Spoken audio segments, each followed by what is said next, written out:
Hey guys, how's it going? So, another episode of the Offset Yo-Yo podcast. I'm your host, BV. How's it going, guys? Brandon here. And today's guest is going to be Connor Seals. This is a packed interview. Anyone who is listening on Spotify or any of the audio platforms, this interview is split into two parts. For you guys on YouTube, don't need to worry about it. The whole thing is on YouTube. But in this episode, we interview Connor Seals. Connor is a US player. He's been on a flurry of yo-yo teams.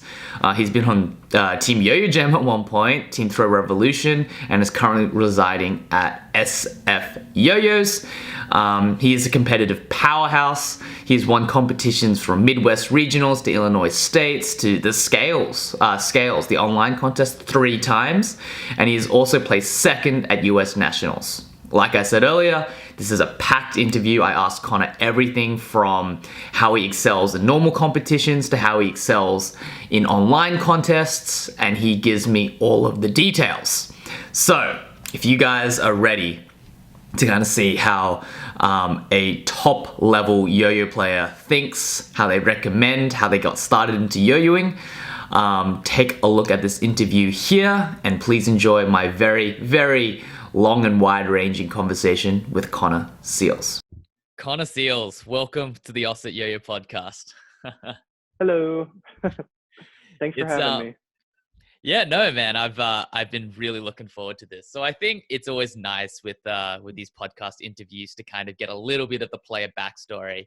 So I think I'll start off with a pretty generic question, as in, how did you get into yo-yoing? All right. Do you want to hear the answer that I just tell people on the street when they ask me, or you want me to actually tell you like the actual story? Let's go a little deep, because I know a little bit of the story, but let's wind the clock back a little bit more than usual. Okay. Yeah. So growing up, I've had a knack for skill toys. So I was really into cubing when I was like 9, 10 years old. And I also was into fingerboarding, like using tech decks and like doing like a kickflip with your fingers or whatever. And I was also I played so many video games growing up. So I kind of like, I don't know. I kind of really enjoyed just like hand-eye coordination or stuff, whatever. But when I was 10, in the summer of 2010, my family likes to go camping in the summers, and we took a road trip because I lived in Chicago at the time, and we took a road trip from Chicago to the East Coast to Williamsburg, Virginia, which is it's a colonial, it's like a historic town. It's one of the first colonies in the United States in like the 16 or 1700s or something. I should probably know my history a little better. But I went there, and we were meeting up with some family friends. So we had a family who also lived in Chicago, and they got to the spot maybe a day or two before us. So we were kind of meeting them there to hang out and just explore the town together as families, I guess. And there were 2 kids in this family. One guy's name was Tyler, and he was maybe a couple years older than me. So he must have been like 12 and I must have been 10. But I kid you not, in my memories, this 12-year-old was like an adult to me. Okay. So like when you're little, you look up, like if they're older than you, they're supreme, you know what I mean? Yeah. So yeah, I was hanging out with Tyler, and he was throwing this really old wooden yellow yo-yo, and it couldn't have been a more basic yo-yo. It was just it was one of those really cheap gift shop yo-yos. It was made of wood, which is a plus, because a lot of cheap yo-yos these days are just really, really cheap injection molded plastic. But this one was made of wood. It had yellow paint on it. It was imperial shaped. It was maybe the whole yo-yo itself was maybe about this wide. The string was poked through the axle and tied at the end instead of actually having a finger. So it couldn't even spin. It couldn't sleep. No, Okay. it couldn't Okay. sleep. But that actually is a really good thing because when I wanted him, I kept asking him to try it. And as kids are, they don't really like sharing. So Yeah. Yeah. he's like, I got it at this gift shop. It was on like it. He's like, I got it at some gift shop. When we get to the gift shop, you should just buy your own. And I was like, oh, okay. So Fair enough. I don't remember being butthurt about it. But then eventually we got to the gift shop, and I convinced my mom to buy it for me for $5. And yeah, so I got it, and I don't know how Tyler knew this stuff, but he taught me how to tie the finger loop, like the slip knot on my finger. Sure. He taught me the proper throw the first day, Okay. which is kind of cool. Yeah. And he also taught me forward pass. So I don't know how he knew those tricks, but he taught me the proper throw, proper catch, and forward pass. And Mm. like those tricks are not super hard on a yo-yo that can't sleep, That can't. So Yeah.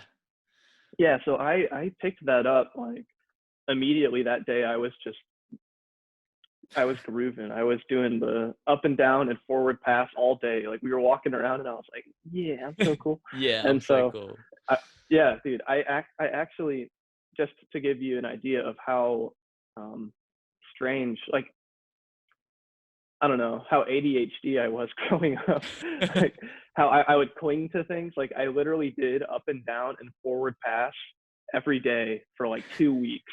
I didn't do any other tricks. I just did it for fun, and I was content with it, and I had no desire to like learn any new tricks. I thought it was cool for whatever Yeah. reason. So yeah, so yeah, super weird. And then I've got a and then question for some you yeah. actually. So this is something that I've kind of reflected on in my own life as well, and I'm curious because we share a lot of parallels. Um, Yeah. you mentioned that you were a guy that kind of took things to the extreme. So whether that be cubing, fingerboarding, video games, Yeah. and did you intuitively kind of know that somehow, somewhere, there was some crazy yo-yo community that you just didn't quite see yet? Or how did you go about finding the competitive yo-yoing as we speak? Yeah. Yeah. That took maybe 3 months for me to find the Mm, niche modern yo-yo community. Um, yeah. I took that stupid wooden yo-yo to like summer camp, Mm, and I was just playing with it. I was playing with it at summer camp, and a good buddy of mine thought it was pretty cool, and he was like, "Hey, I've got a yo-yo at my house," and I was like, "Oh, that's cool." And then later we went back to school in like August, and ah. he brought his Duncan butterfly, his Oh, his, just his stepping it up. plastic. Oh no, that is like a huge upgrade from what I had. Yeah. It's plastic, it's butterfly shaped, it can actually sleep. I mean, most butterflies have like an axle knot because the kids get an axle knot, Yeah. but this butterfly actually had like it had regular string The around the the axle, so one. Yeah. yeah, Yeah. yeah, so it could actually sleep. And yeah, so he didn't really know any tricks, but he did have a butterfly, and I was like, whoa, I've never seen a yo-yo that looks like this. And granted, I had only seen one yo-yo, Fair but enough. yeah, so that was kind of cool. And I do have this memory. It feels like so long ago, Brandon, but like I have this Mm, memory of being at a public pool with my friends, and he brought this mm. Duncan butterfly, and we're just hanging out, and he's showing me his cool yo-yo. He said, "Oh yeah," he told me, "This is the best yo-yo in the world." And I'm like, "Really?" And he was totally serious because Duncan's slogan is "World's number one." No, Yeah, the original "World's number one." exactly.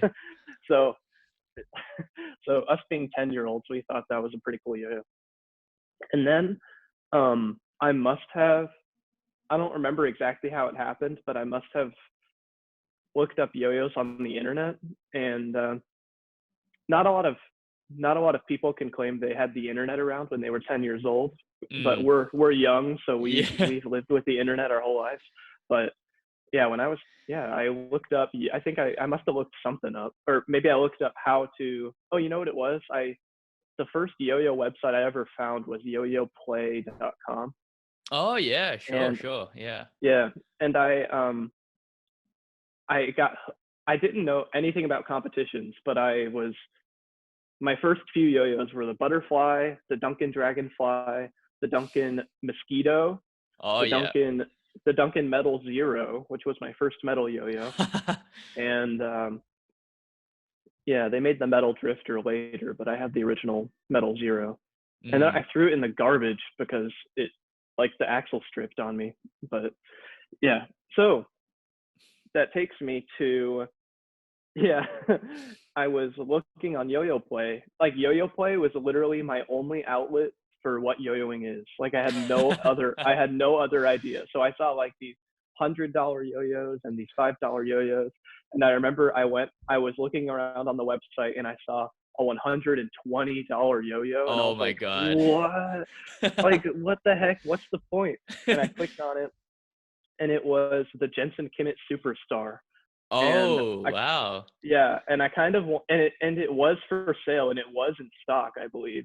And I'm gonna actually pull up a photo of what that looks like in case some people aren't aware. I would hope you're aware, Yeah, but no. The Superstar was yeah, that was definitely one of the yo-yos that I had always, I mean, to be honest, $120 sounds like a steal now, but yeah, no, it like the Superstar was one of like the first yo-yos in my opinion that really kind of took that wing H shape that is like ubiquitous among like yo-yoers today. yeah, yeah. I can't share my screen because there might have been something disabled on your end, but Uh um, yeah. But I was on the browser and I saw that yo-yo, and then I I saw they always link a video usually, and they mm, linked his 2010 world-winning freestyle. It must have happened like a month prior, yeah, and yeah.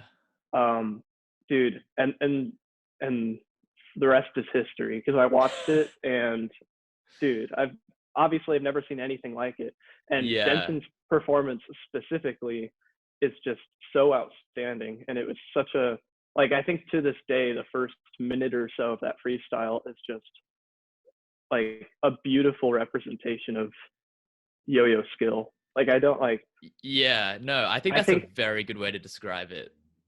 yeah, it's just like the way yo-yo contests are scored today with like modern like clicking and everything. Um I don't think the modern style really does it justice. Mm, I think his 2010 performance is just to this day is just mind blowing and beautifully done and so polished. Like if you've ever like if you want to know what a polished like he's polishing it and you're just loving it, you know. If you want to know what a polished freestyle looks like, maybe not the entire freestyle because he was like forgetting where he was or something, I was but about to say the that, but yeah, but the first minute though, oh my goodness, it's just flawless, yeah, amazing performance. I Yeah, think there's just like an elegance and like an artistic nature to it, all the while being incredibly competitive for the scoring system at that time. oh And yeah, I just think that, you know, there hasn't quite, I mean, I think back to what you were saying before, like there's definitely like scoring system changes and definitely a lot of players are a bit more strategic now.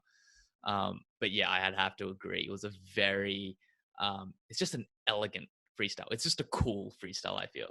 yeah. It's just there was probably no better freestyle to push yo-yoing into what it is today than that one. I Yeah. think uh, there was a pretty big yo-yo boom in 2010, and I Mm, think Jensen was probably the biggest piece of that.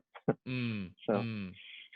Yeah, yeah, and man. that's why Jensen still has a cult following to this day. That's why his yo-yo company art is so popular. And like, if you go on his YouTube channel, like he's got fans that I don't see anywhere else. Like you could Yeah. be on Instagram or Facebook, but then you go to Art's YouTube channel. There's like hundreds of people who I can't even recognize that are just like huge fans of Jensen, and I'm one of them. So it's cool. Yeah, no, I definitely think, and he's cultivated like his own kind of group of players that embody that ethos as well. I think Charles Haycock Yeah. has a similar vein of like what Jensen did as well. So I think Hmm. it's its own little sub niche within yo-yoing, I guess. Mm-hmm. Kind of like jumping off from that, I know, and judging by your style, you were very influenced as well by Hiroyuki Suzuki, which is personally my favorite player as well. Could you talk to that a little bit as well? Yeah. Actually, the first two competition freestyles I ever watched, I can't remember which order it was. I'm pretty sure I watched the Jensen one first. And then I watched a YouTube video called Yo-Yo God. And it's no longer on YouTube. I don't know where it is, but it's the YouTube was very simpler back then.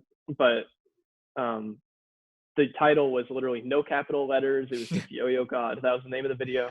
And it was Hiroyuki Suzuki's 2005 world winning freestyle, which is another one of those just beautifully polished, amazing performances. Like I'm in love with that freestyle. And I also love his 2006 a little better, but yeah, no, 2006 for me would be my favorite. I never actually really, I mean, undoubtedly it's a good freestyle, but I never really gravitated towards that one. But the 2006 freestyle, that would be my favorite freestyle I think of all time. Yeah, that 2006 one is crazy, but his 2005 one is actually his cleanest performance ever, I would say, or one of his cleanest. It only had, like, I think during quarantine, I watched every Mickey freestyle and I clicked them all. I didn't even, Mickey, oh, it's not in my notes. What the heck? I would have to find it later. But yeah, it didn't have very many mistakes. Like his 2005 might have like 6 or 7 total negatives. Oh, wow. That's something. Very clean for 2005. Yeah, it was. Well, yeah, and his tricks were so risky, especially with like a Yoyojam speeder, which is like this wide. Yeah. Or not really. It's a really narrow yo-yo, but he's doing like crazy suicides and crazy catches like, and stuff. But yeah.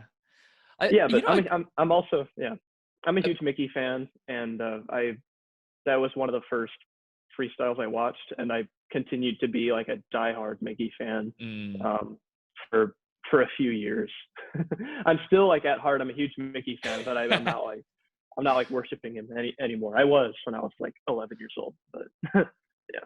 Yeah, no, I mean, to be honest with you, like he's probably the one player that is he still feels like a bit of a celebrity when I like see him. Like I go to a lot of contests in like the Asia Pacific region.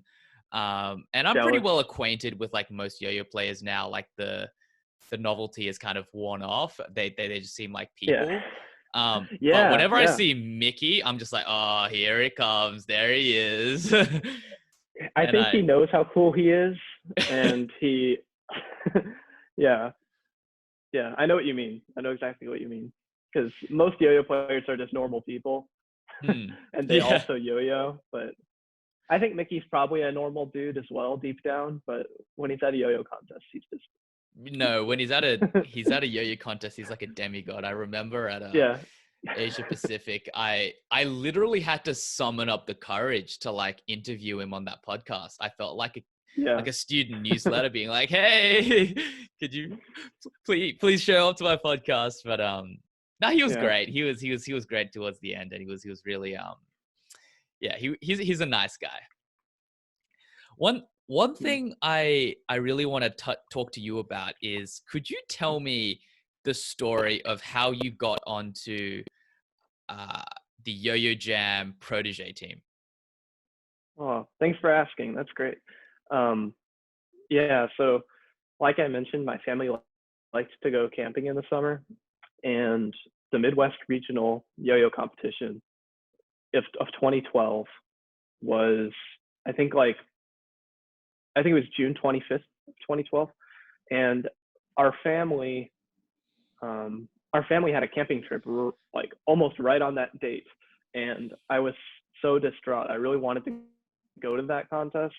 I mean, I had only been to one other contest before. My first contest was Mid-East Regionals 2011. And we, in Michigan, that was a fun one. I met players like Hank Freeman and Colin Beck. No, not Colin Beck. A few, Hank Freeman and Chris Frazier and a bunch of other players. but we went camping, and my dad somehow managed to schedule the end of our trip right at the contest. So we like drove to the West Coast to see like San Francisco and stuff, and then we drove all the way back to Minneapolis, Mall of America, and we went to my first Midwest regionals, which turned out to be one of my favorite contests just ever, because Yeah. I think that contest has there's a lot of ways that contest can improve, but I still love the location. I think there's not many locations in the US that works so well. I think the Mall of America is amazing. Like you always, like, if you're competing at Midwest regionals, you're guaranteed to have like at least 300 people watching you. Oh, wow. Live. That's a lot. At least. Well, there's like 4 stories of balconies. Right, and there's just all these people shopping on a Saturday in the summer, and it's just so many people. And so, yeah, Midwest Regionals is awesome. So to get back on topic, I was 12. It was my first Midwest Regionals. I met players like Ben Condi and Ian Johnson and John Narum for the first time. And Shaquem Anderson, I met him when I don't know if you know who that is, but he was like, Shaquem was like this cute little kid at the time. Well, so was I. But I got there, and I was pretty talented at the time. I had been yo-yoing for 2 years, but I had gotten pretty good at like really basic horizontal movements, because I was able to do like the over under like pinwheels. So you would do like a pinwheel this way, and then you would go under this way. And this is 2012, right? Yeah. Okay, so that was like on the meta. Like that was pretty impressive back then. Well, yeah. I mean, if you remember Andrew Bergen from 2011, one of his best tricks at the time was a horizontal trick. He did it in finals of 2011, nationals finals. It was basically just like it was just a trapeze, and he did pinwheels and then went under for the pinwheels. And it looked really cool at the time. It was like, whoa, you know? So I basically stole that, and I did like a double or nothing version and a 1.5 version. And it was so basic. Like today it would have scored like 1 for everything. Like it doesn't score at all. But yeah, I was pretty talented at 2 years. I was able to do a lot of tricks pretty well. And I was like, at the time, my horizontal was fantastic, but to be honest, it was a really simple horizontal trick. But I think I got 8th place or maybe 7th place. I'm surprised I don't remember, but I might have gotten like 7th place at, I think it was 8th. I got 8th place at my first Midwest Regionals, and I was not like going for a sponsorship or anything like that. I was a diehard Yo-Yo Factory fan, because I think Jensen kind of got me to love Yo-Yo Factory before he left. But I loved Yo-Yo Factory. I was wearing a Yo-Yo Factory t-shirt. I was using a Genesis. It was a lot of fun.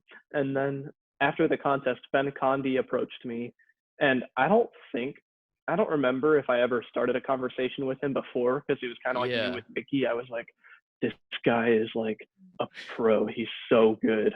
Like this was right after his 2011 Worlds, which was like legendary, you know? Yeah. And I was like, this is the Ben Condi. Oh my gosh. So I didn't talk to him the whole time, because I feel like there's a trend with kids at yo-yo contests who are young. They just are so afraid to talk to like top players, because they think they're like snobs or something. It's like, you're not worthy to talk to me, you know?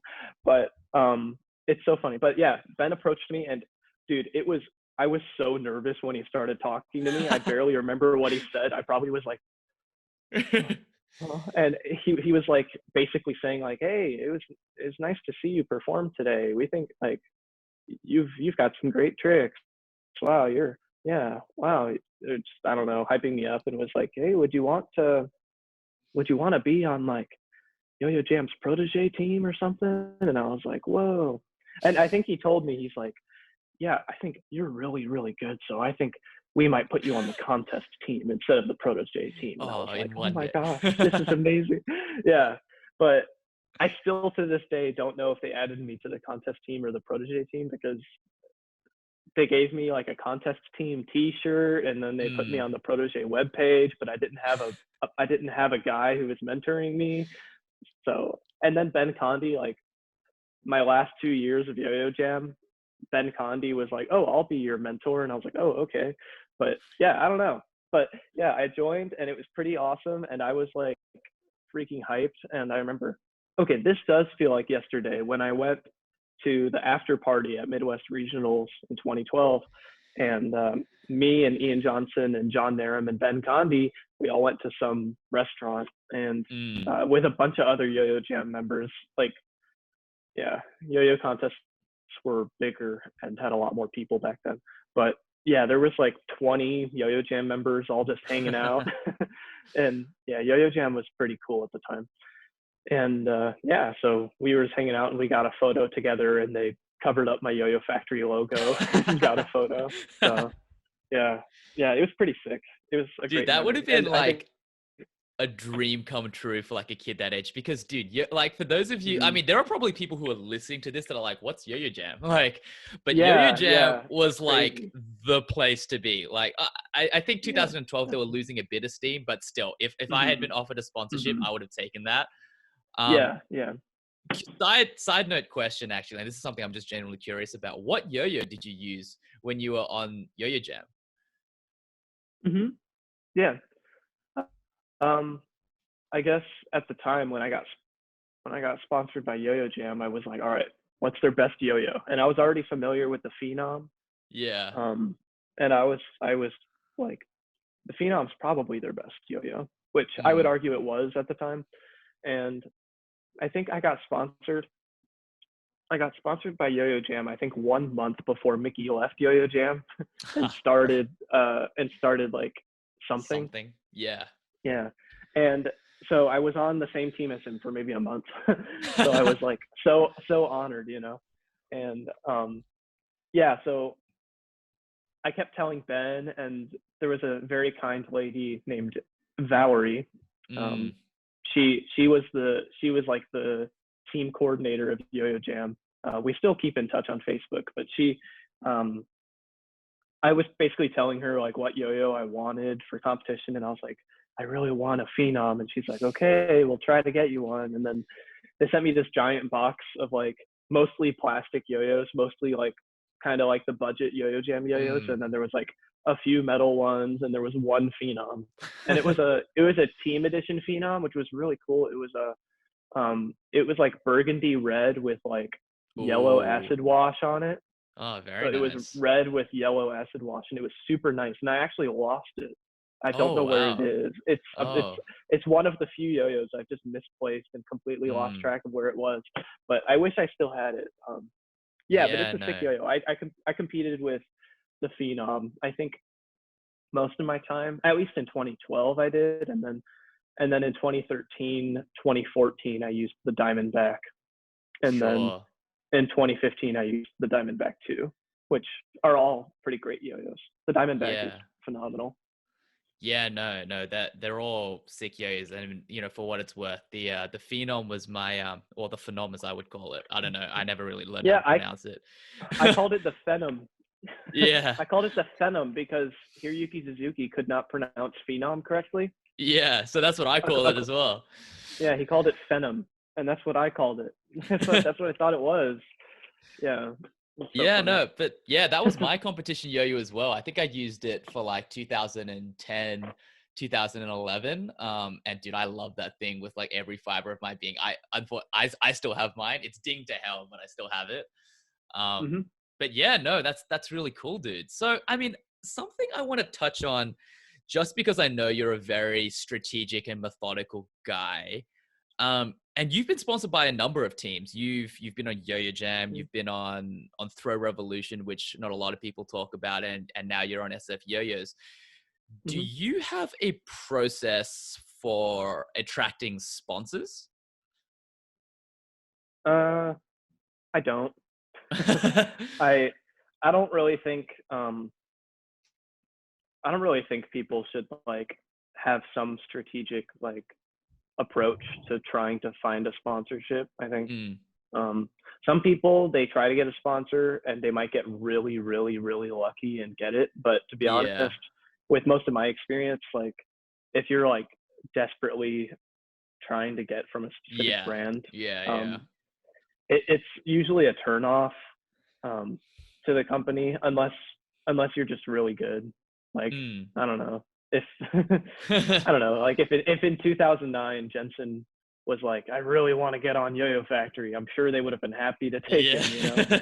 But yeah, so I've never had like I know you might want to assume that I had some sort of master strategy, but I didn't. I just really enjoy yo-yoing, and I love making performances and I love competing. So I was just doing my best, and I always tried to do my best. And I think sponsorships are cool, and I was lucky enough to get one so early at 12 years old, like 2 years in. And Yeah. I mean, not a lot of people like can say that, and I do think like they were like Yoyojam was doing so much for me that I did not deserve. Like I think like the return on investment for them was just so Yeah. lost. Like they were not getting a return from me. Like I was not like a top player or anything. I wasn't generating any yo-yo sales, maybe if anything. Yeah. But I think this is something that something I appreciate that yo-yo companies do when they do it. They don't do it super often, but when they do sponsor a younger player who is not necessarily going to get them a return right away, like they're not huge on the internet or anything, but they're skilled, they're talented, they have passion, they want to get better. You know they're going to get better, and you sponsor them even though they're not at their peak yet, you know. Yeah. So, yeah, I love when companies do that, and that's what they did for me, you know. So yeah, I've never really had a strategy. I've just chill. Yeah. And I mean, there was a period where I wasn't sponsored between 2016, like all of 2016 I wasn't sponsored, and then a good portion of 2017 as well. So it was like a little over a year where I had no sponsor, and I wasn't. Yeah, I was looking for sponsorships, but I wasn't like too desperate about it. Sure. Yeah, I mean, like the reason I just bring that up is because I don't know, like as a lot of players kind of come to me, and they always a question they'll always ask me is, you know, how do you get sponsored? And you know, the question or the answer I will always invariably give is be ridiculously good at yo-yoing and be a nice person. And it's always such an unsatisfying answer, and I see their faces kind of like droop down and like, oh, I was expecting the secret formula. So whenever I see a player with like a rack of sponsorships under their belt, I try to like flip the same question just to kind of shed light to the community. But yeah, no, I would say my answer is pretty consistent or pretty similar to yours. Yeah, I do think being really good is like the number one reason someone would get sponsored. But I think being an influencer on the internet, like if you're a yo-yoer and you somehow get a huge following from people who don't yo-yo, those people also get sponsorships as well. And and those people otherwise would not have gotten a sponsorship if they didn't like go viral or something. That's another way, but there is no easy way to do it. Unfortunately. Yeah. So I mean, I think this has been really cool. And I think like if anyone knows you, you know, we accelerate the clocks a little bit and you just become this hyper competitive dude. You begin crushing it on the scene. You eventually start to figure it out and you become a formidable player in your own right. Could you just walk me through what it felt like to win your first contest? Yeah. Yeah, this is such a great memory. It took me 6 years to win my first contest, and it was Illinois State 2016. And ironically enough, there's 2 Illinois State 2016s. There was one in April, and then they did a different one in November. So two completely different organizers. Like James Buffington from Chicago. He organized the first one at a coffee shop in Chicago, Sure. and then I think Yotrix organized the 2016 one in November, and I won both of them. But the first okay. one I was gonna say who won the other one.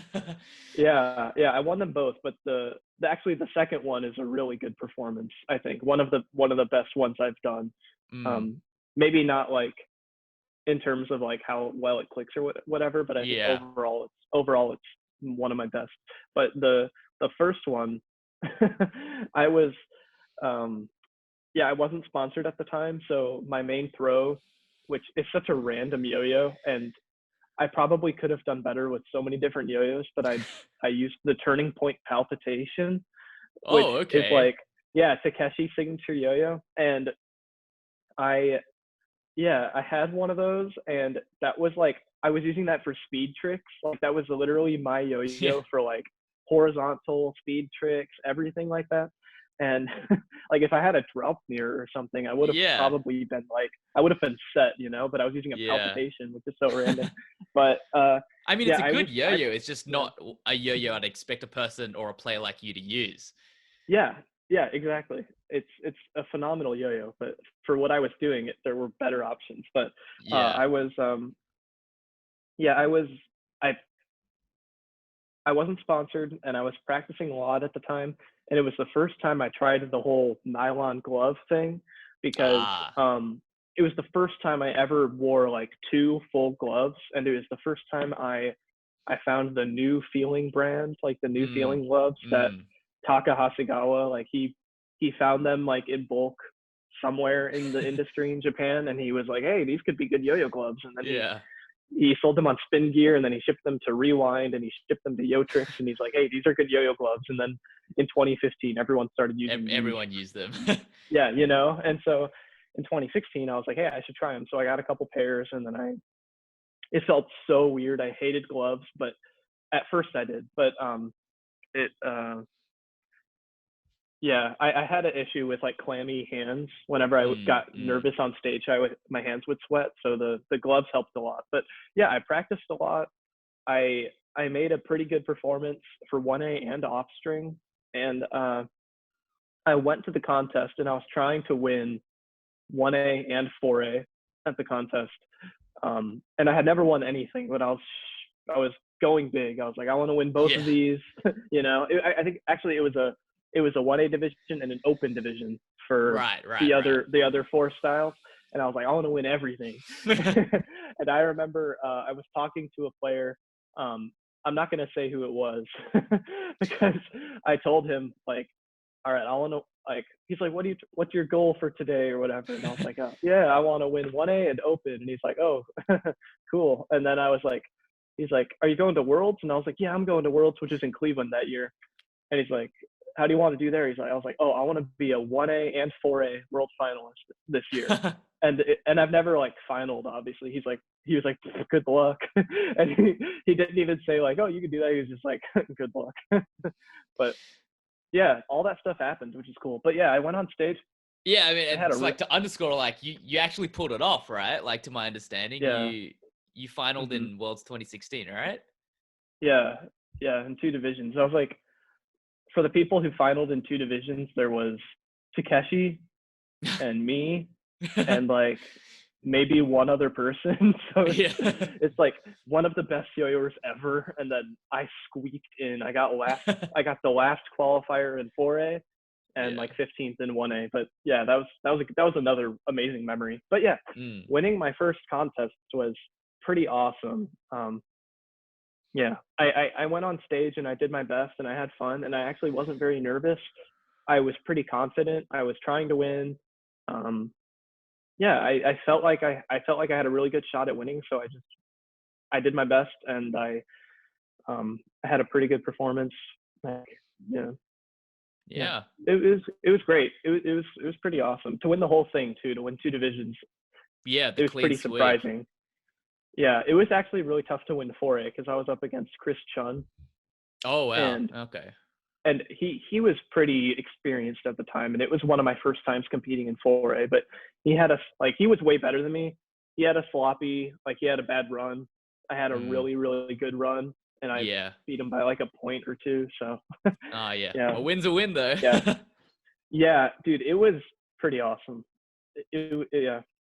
For you to ask like what was it like to win your first contest? Well, I was happy, but I was hungry for more.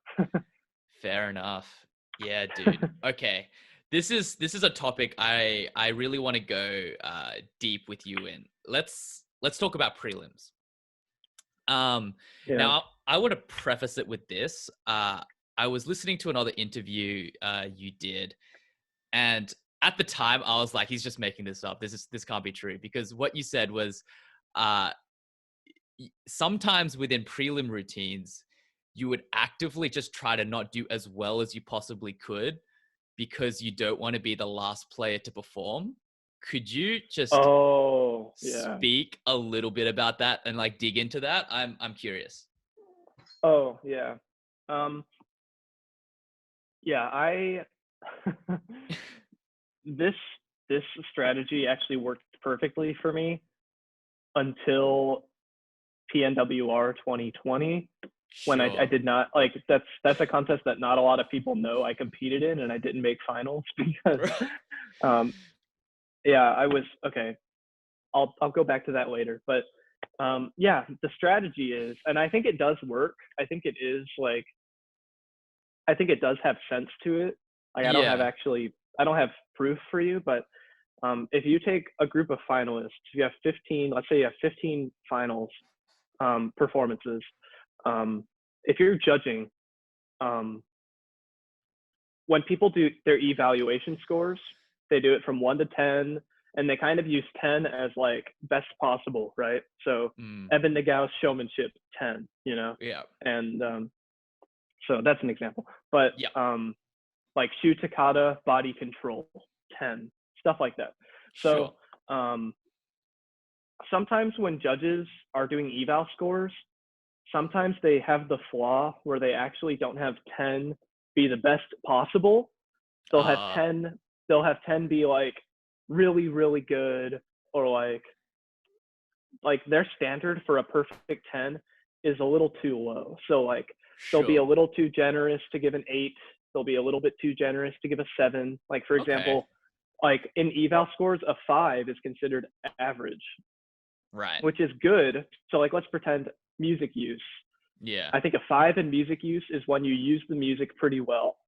And a lot of people would be like, what? Shouldn't I get like a 7 or an 8? Like, no, like if you use the music pretty well, like you have some choreography, when you reach the standard of like average, like not bad, not great, but pretty good, I would give it like a 5, maybe a 6. But so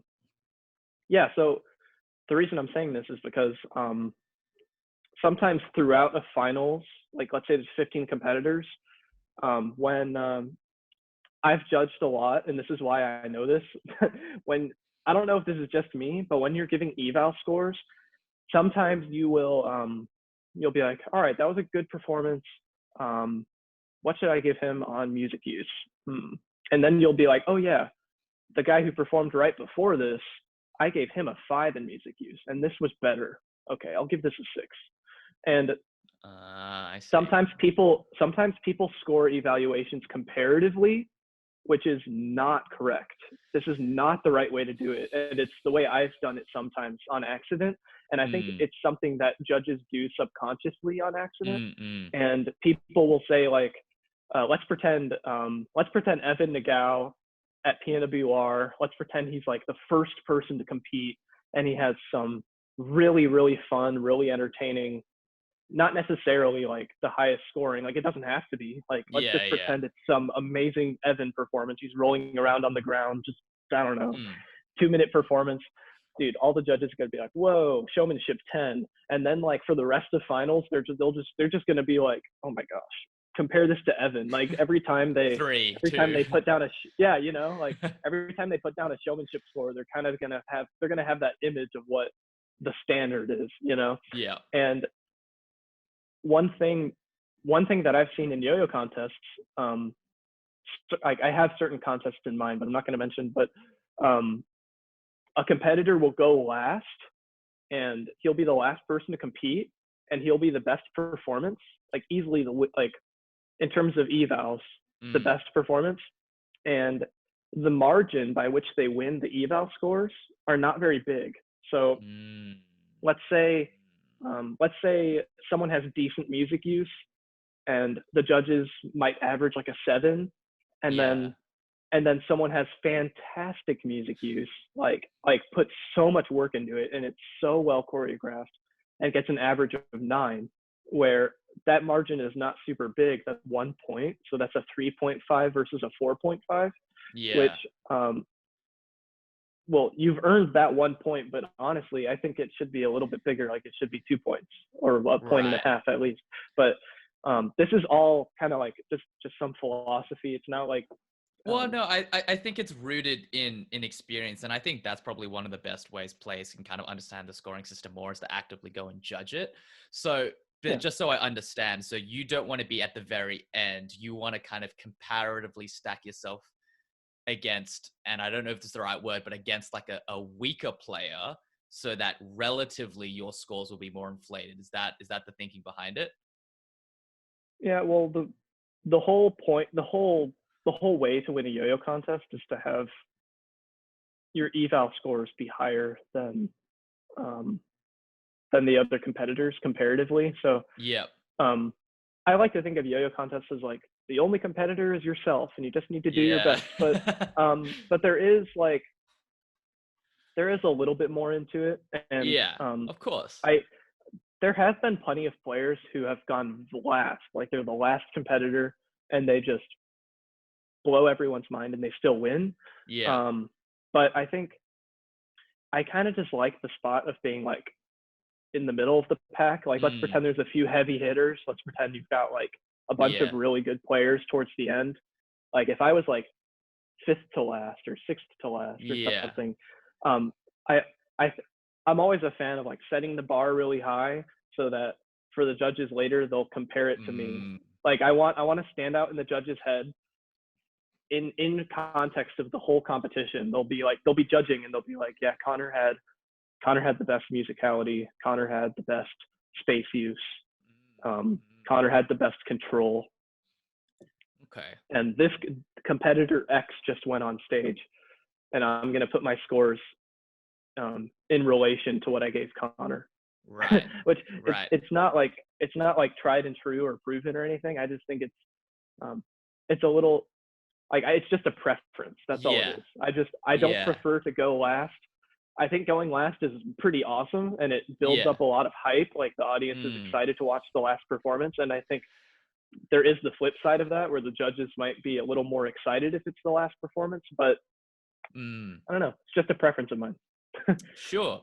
Okay, but I mean, and thank you for like breaking that down in like excessive detail. So I think that's super interesting. I've never heard someone talk about it like that before. But I'm curious because like I'm just thinking about my own perspective, right? I would not have the balls to like half-ass a prelim for that like game. And what does that look like? What, like, okay, and I know like we can preface this aside as like PNR 2020 doesn't quite go to plan, but like what does it look like when you nerf a prelim? Do you deliberately take tricks out that you know will score well? Do you deliberately do a miss? What does it look like? How do you have such mastery of your tech tricks that you kind of know what to put in, what not to? Well, I've actually only done this twice. There's only been 2 times where I've actually walked into a prelim and I'm trying to get 10th place. Right. Twice I've done that. One time it worked perfectly. And then the next time, the first time it worked, but it kind of didn't work. And then the second time it just flat out didn't work. Okay. I actually would not recommend this to like 99% of people. Fair enough. Yeah, in PNWR 2019, I kind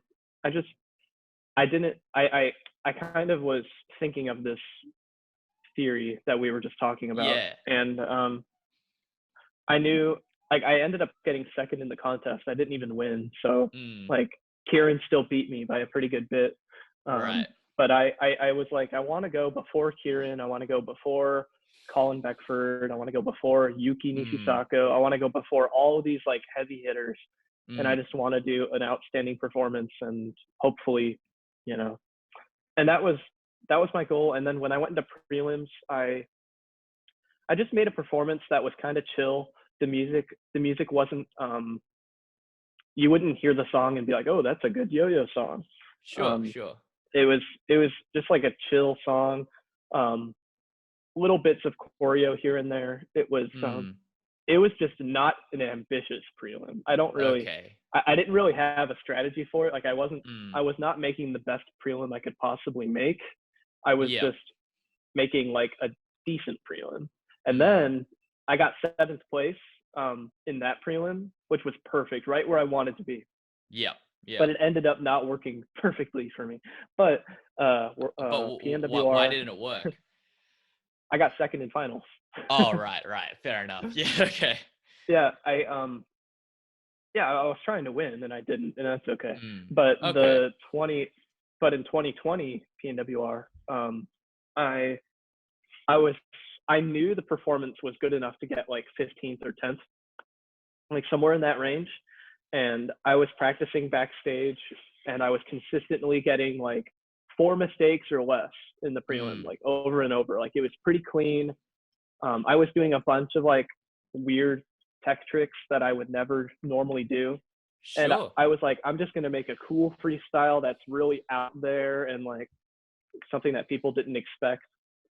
And I was consistent. Like backstage, I did not have a single run through that was more than like 6 mistakes, but I was just consistent. I was like solid. And I went on stage and I wasn't even nervous or anything. I just went up and I bombed the prelim, completely bombed it. I got like maybe at least 15 mistakes, maybe 20 mistakes. Oh, wow. That's a really big man. Yeah, no, it was bad. It was. I tried to find a recording of that freestyle as well, just to kind of see what went down. I couldn't find one, but there is one. There is a recording. I haven't watched it. I've actually never watched the performance because I did it and I was like, I don't think I made it. I walked off stage and I was like, I can't believe I just missed finals at PNWR because I won World's Prelims 6 months before that. And then and then I get like 32nd place or something in like PNWR prelims. I don't remember what place it was, but it was pretty low. Yeah. It did not work. So the reason I bring this up is because like everybody knows you are a formidable like competitor when it comes to prelims. So I think if I'd heard that from any other person, I'd be like, he just bombed a prelim freestyle and is just trying to like cover up his tracks. But like I think it's because it's so known that you like crush it on the prelim stage, and I think there was a bit of truth to it. Yeah, it was kind of surprising. If you were to have people bet money on if I would be in finals or not, people would be like, what? What do you mean? I would have lost a lot of money. It was a surprise for me too, because I had been really consistent the whole day. And it kind of taught me to always do your best. I think the not wanting to be last is like, it's fine as a preference thing, but I don't think you should purposely make your prelim worse. I think that's just a bad idea. So it worked all right for me once, but then it just flat out bombed the second time. So yeah, I would definitely not recommend it, but it was, I don't know. Sure. It's fine as a preference, but I'm not going to make a big fuss about it anymore. I'm just going to do my best. Yeah. Fair enough. Okay. So something I really want to talk to you a little bit about is your warm-up routine in terms of how you warm up, because it's actually weird because I put up a video on how I practice, and I think you and I do something pretty similar, but could you kind of just speak to how you, before you start grinding through your freestyles, how you kind of warm up and kind of get in the groove? Yeah, so what I usually do, and I haven't done this in a little bit because there hasn't really been competitions, but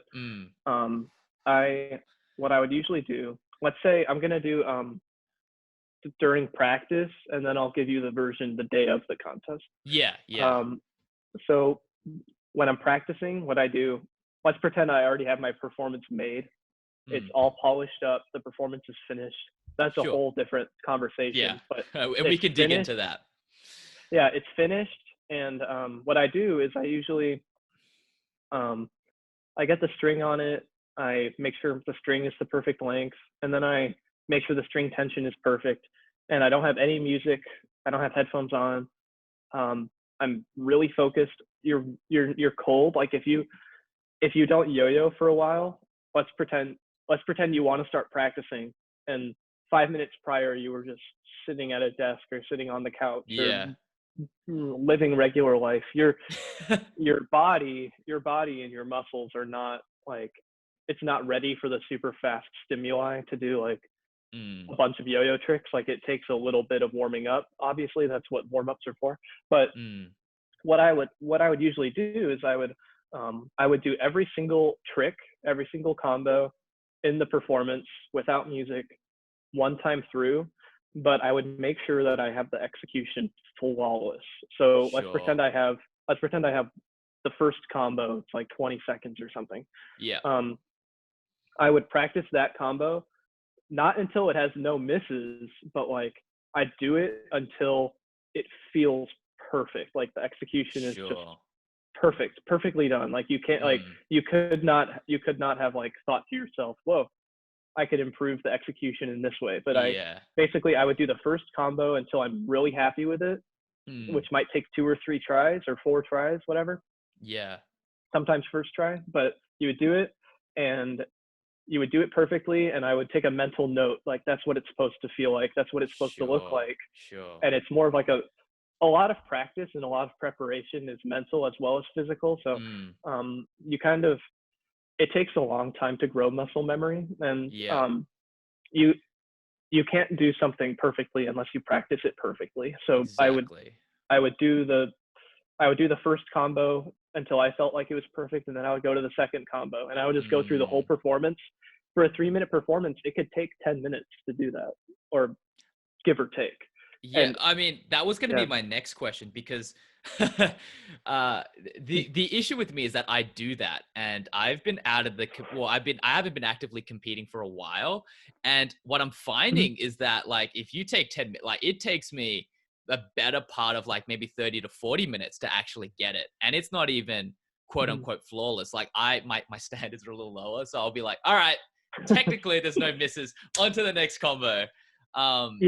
Yeah. So a question I would have for you is that how do you go about accelerating that warm-up routine? Do you just drill through those combos separately, or is that just part of is that warm-up quote unquote practice, or do you do practice on top of that? Oh yeah, like that's just the warm-up. Usually sometimes I'll just like yo-yo for fun and just like goof around and do like random tricks for like a few minutes just to get warm, and then I'll do that exercise. And then I'll just start running through the performance. And I have a really bad habit, and I think a lot of players have this bad habit, where they will they'll start it and then they'll bomb the first combo and then they'll start over. And then I do that all the time. they'll start and then they'll have like 5 mistakes in 20 seconds, and they'll be like, this is junk. I'm starting over. And it makes the first combo like the most well-practiced part of the whole performance. And it's like something that I try to stop myself from doing is doing that. Like I try to do every single time. Like I've been pretty faithful to this, I think. When I practice, I try to do the entire performance all the way through, no exceptions, no restarts. Pretend you're on stage, take it seriously, and do it all the way through, and then start over. Like you don't have to, like a whole piece of how to do well in a contest is learning how to recover well from mistakes, and how to take a freestyle that has maybe too many mistakes on the front end, and then being able to get in a rhythm and to go clean. Like, Yeah. I actually think like a good number of my freestyles were somewhat sloppy at the beginning, and then the middle portion was like almost flawless, and then towards the end I have a few more mistakes because I'm like nervous about hitting the ending. I don't know. It's like that actually has happened to me in like a lot of contests. Like I could name a few where a little sloppy, and then like amazing in the middle. I Like think PNWR 2019 is one of them. Like I'm not trying to do that. Obviously, I'm trying to be perfect the whole time. But yeah, when you practice, it's really important to go through the whole thing just so you can be comfortable with missing. It's okay to miss.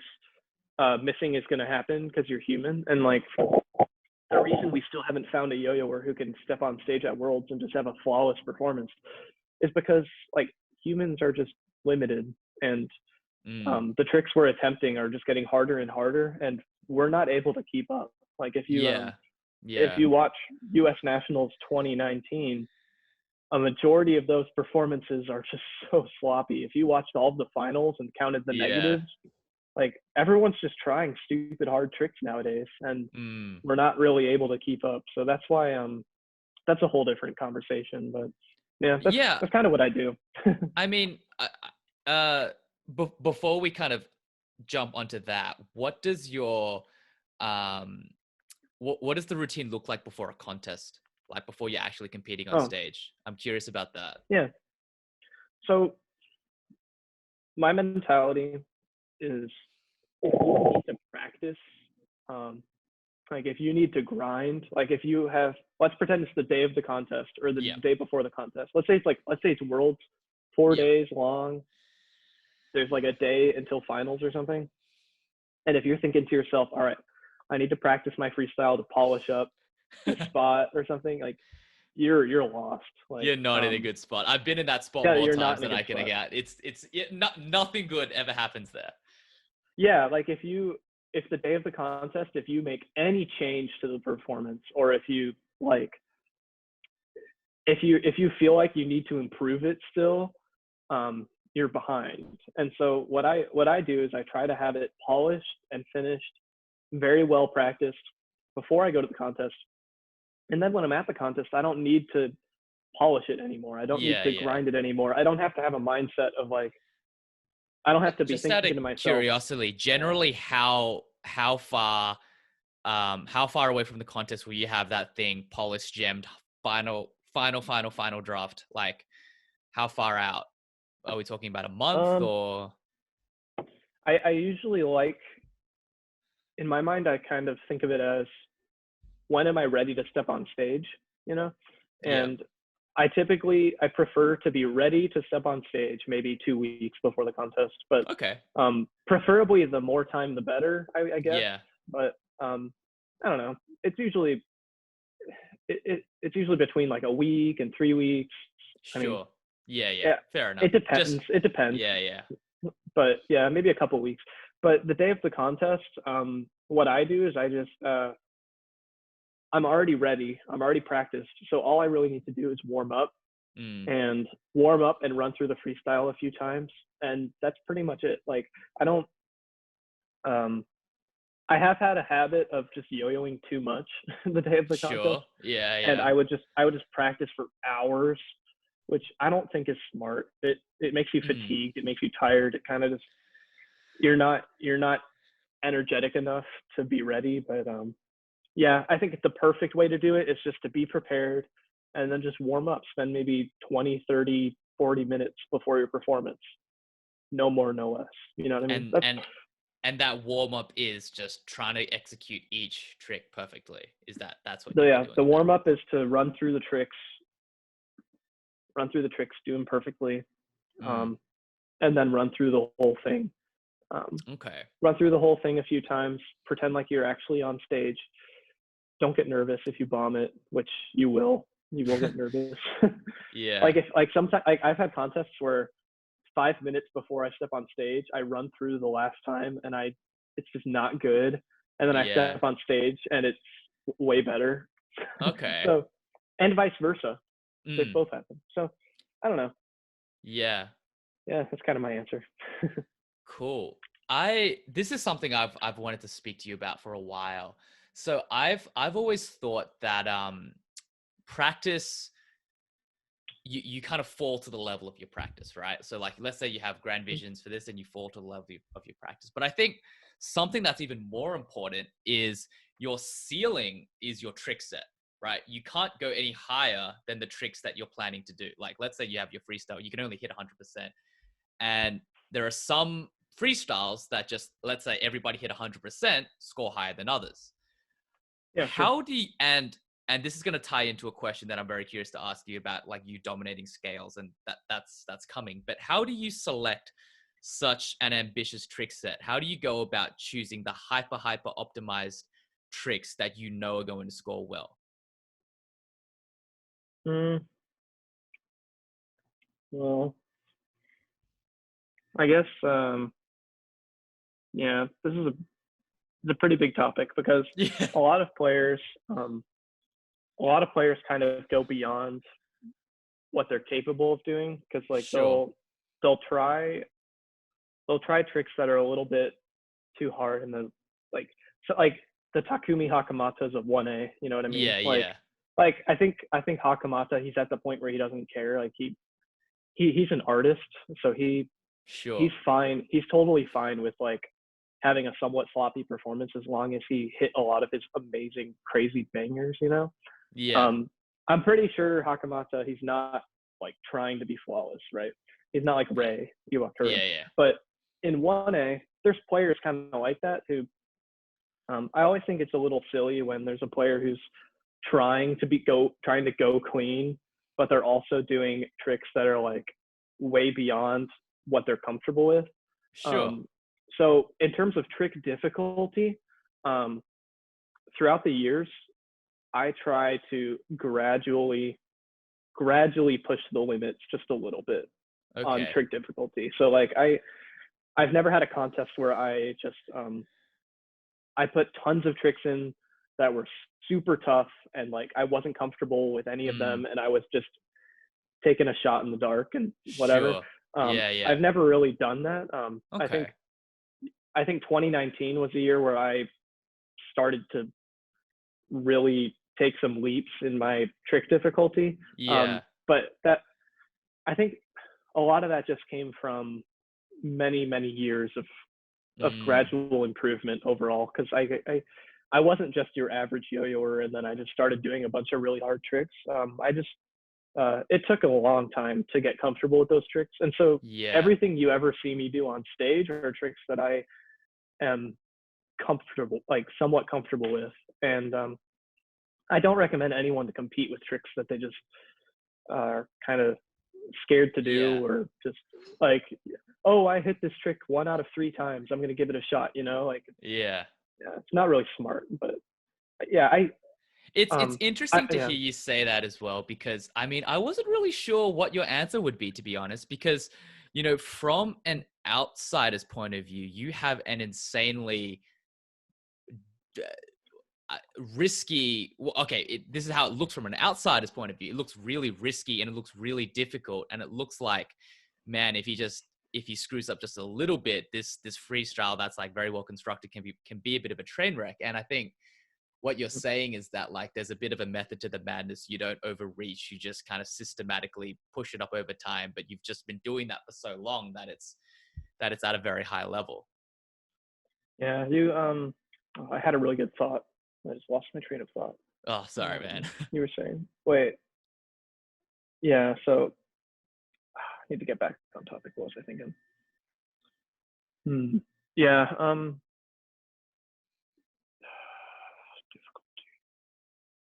I Dang it! mean, I had something really good. damn. Well, maybe it'll come back to you, and if it does at any moment, just like disrupt whatever train of thought we're on. Um, but I also kind of want to take a look at it. Like we can look at it from a difficulty lens, but how do you think about it from what clicks? Like, Mhm. how do you know what clicks and what doesn't? How do you know what to put in? How do you know what to take out? Is that by feel? Do you have like a, a council of elders that you give your freestyle to Okay. survey? Okay. I just remembered what I was going to say earlier, and this Sure. ties into what you're asking. So Okay. the way to win a yo-yo contest, or the way to score really well, is to do tricks where everybody thinks it's harder for you than it actually is. So you should be able to go on stage and think to yourself, this trick is not too bad for me. Like, it's not super hard. Like, it might be difficult, but you should be fairly comfortable with every trick you do on stage. And you should be able to present the trick in a way, like, your trick presentation should be, it should make the trick look harder than it is. And I know that sounds kind of weird, and I'm not trying to promote like being deceptive with that. Sure. There's some techniques where you could kind of just, it's weird, but like, you should be able to have the judges think the difficulty is like up here, and for you it's lower than that, but that profit, like that gain, like that's what an interesting gets you. way to think about it. Yeah, I kind of think of it as like, in 3 minutes, how many times can you do that? That's an interesting framework, actually. That actually is pretty good. I'm glad you remembered that. Yeah. I thought of that for a split second, then I was going to say it, and then I lost it. But yeah, so like for example, a lot of the neck tricks, we might discuss this later, but I just love tricks where, so like the neck tricks are great because they score really well, and like the ones where they come over my head, so I'm looking at the ground and it's going over my head and I'm catching it. Those tricks, if you practice it really well, if you just practice it a ton and you polish it and you're really comfortable with it, those tricks are easy. And I know that sounds crazy, or at least for me, they're easy because the appeal to those tricks is that you can't see the yo-yo when it's behind my head. Like, I can't see it. And tricks score higher when the judges can actually observe, like, wait, he couldn't even see the yo-yo and he caught it, you know? But you like, the way I think of it is I still can see the yo-yo. It's just I can feel it, because when I'm doing those tricks, there's still tension on the string. And if you have tension on the string, you always know where the yo-yo is. So if you do a pinwheel, like if you're just spinning the yo-yo around and you close your eyes, you know where the yo-yo is. And that's why a lot of people, when they close their eyes, they can do rail combos or a front style combo, no problem, because they can, there's a lot of tension on the string. But if you try to close your eyes and do a whip combo, like try to do a Brent Stoll, literally close your eyes and try to do a Brent Stoll. It is really difficult. It's super hard. Like, you're going to hit it 1 for 10 maybe. And like, that's because the yo-yo's airborne and there's not tension on the string, so you can't feel where it is. So like, every trick where I can't see the yo-yo, odds are there is that tension on the string. I can feel where it is. I can visualize. Like, I think one of my best skills is being able to feel where the yo-yo is when I can't see it. And and that specific technique does this really well. Like, the judges are like, whoa, he can't see it. But for me, I'm like, I can feel it. I mean, I think there's also an element to this that you are almost willing to, because the reason the tricks, like when I see like your like neck laceration, your like the Brent Stoll around the neck, which super dope trick. I know you get told that all the time, but I just want to say it one more time. It just feels scary. Like, when I try to do it, it like feels like I'm gonna get hit in the face. And it's not a comfortable thing to practice, nor is it a comfortable thing to repetitively do. So I think a lot of players kind of just try it maybe once, twice, and be like, all right, I don't want to get hit in the face. We're not going to do that. And then it kind of just becomes this white space for you to dominate, I think. Yeah, I think it, to do really well in a contest is to keep innovating and to have a solid foundation of tricks. Maybe 80% or 90% of your tricks are just like tried and true. You've done at other contests before. You're comfortable with them. Judges have an idea of how much it scores, but you should always have a few tricks that are like kind of, I mean, it's pretty tough to do tricks that no one's ever seen before, but to do tricks that you know how hard it is, but the judges don't know how hard it is. And I think that's pretty big. And yeah, so tricks like that are are perfect for competing. Like when you have a new trick and you just, you know, it's not too bad, you know, it's not too hard for you, but you know, no one's ever seen it. And for other people, it's really hard because they've never practiced it. But like next stool is a simple trick. I'm not saying it's an easy trick, but it's really, really simple. And what I do as a competitor is I take tricks that are really, really simple and perfecting them. Because let's say you take like a Arata Imai tech trick. Those are not very simple tricks. And he takes a really complex trick and he masters it. And like props to him. That's crazy. Yeah. But for me, I take tricks that are simple, one string hit or like just simple things, but they look really hard and they're really big, and just polishing those. So like next stool is a really simple trick, but it's hard. My behind the back stuff, really, really simple in substance. It's really simple, but it's really flashy and difficult. And the simpler the trick is, the easier it is to actually get to the point where you can 100% be consistent with it. Sure. I can't imagine a super technical trick where you could just do it in your sleep. I don't know. Maybe if you're Arata or Takeshi. That's just I mean, I think my next question, and I think I'm just conscious of time, but it's I mean, a question I have for you is that because I've kind of like seen your trajectory rise up, and I think it's been quite interesting to see because you're constantly getting better. And I think you touched on this a little bit, but like there are a lot of players that have like kind of come up and they've stagnated and they've come down and they've become irrelevant. You're still kind of very much on that upward trajectory. What do you attribute that to? How do you continuously improve year after year? Yeah, I think it's pretty simple, really. I think if you're never complacent, like if you, I'm always able to find tons of flaws in my technique and in my like approach. Like as long as you're critical of yourself and you're constantly trying to point out weaknesses in your performance and weaknesses in your trick set, and you ask for advice from others. Like for example, Gentry Stein has been a pretty big mentor of mine recently. That guy, like as you would imagine, he knows how to like polish and make a performance that just is polished. I don't know how else to say it. He just knows how to make he knows how to make a good freestyle. I've spoken to Gentry at length, and that is a guy that has like nailed it down to a science. He knows so much about that. I don't think a lot of players give him nearly enough credit for like how diligent he really is with it. Like who's been at the world level for 10 years? Consistently at the top. Nobody, crazy. Literally nobody. Him and Mickey maybe. Yeah, I mean Mickey had his prime. Not like Gentry's been literally at the top for 10 years, which is crazy. But yeah, so if you're always looking for ways to improve, you always will improve. Like if you're happy with where you're at, you're gonna get worse. Or something like that.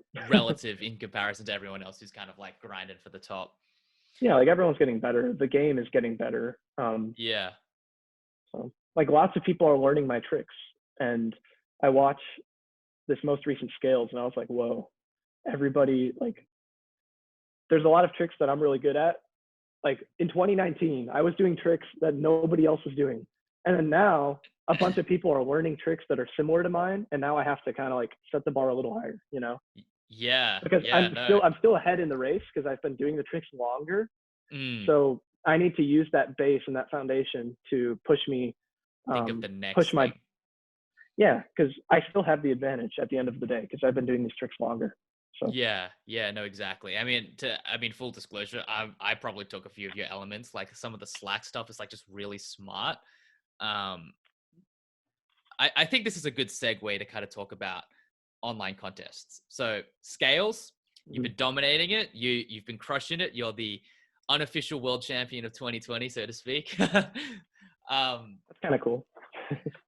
How do you go about, how do you go about preparing for an online contest?